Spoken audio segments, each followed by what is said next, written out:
Dear Prime Minister, whilst I'm not a natural Conservative voter, when you became Prime Minister, as a disabled person, I was reassured by the personal knowledge and experience you have of disability, that you would fight our corner and that you would protect us. Perhaps I was naive to believe you, because after yesterday's comprehensive spending review, I feel more betrayed and saddened by your actions than I ever did by the cuts that a Labour government I voted for made to benefit and disabled people.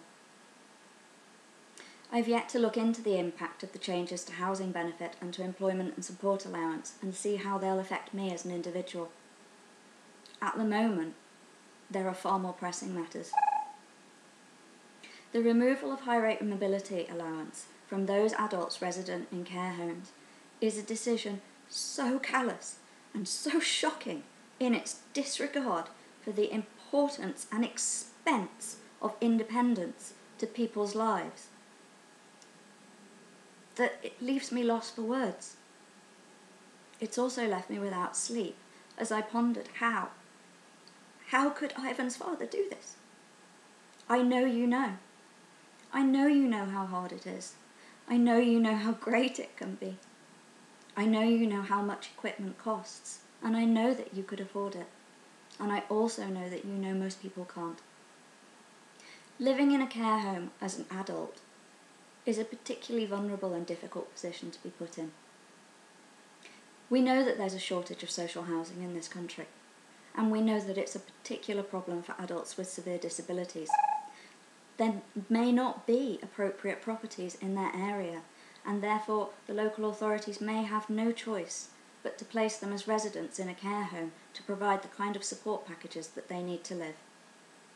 To take away the small amount of independence that those adults have is astonishing. Adults living in care homes already only keep £20 a week of their benefits.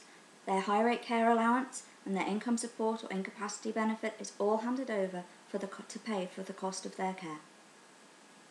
The high rate mobility allowance, however, is used in a variety of ways. People might use it to contribute towards the cost of power wheelchairs, which are far too expensive for the NHS to cover.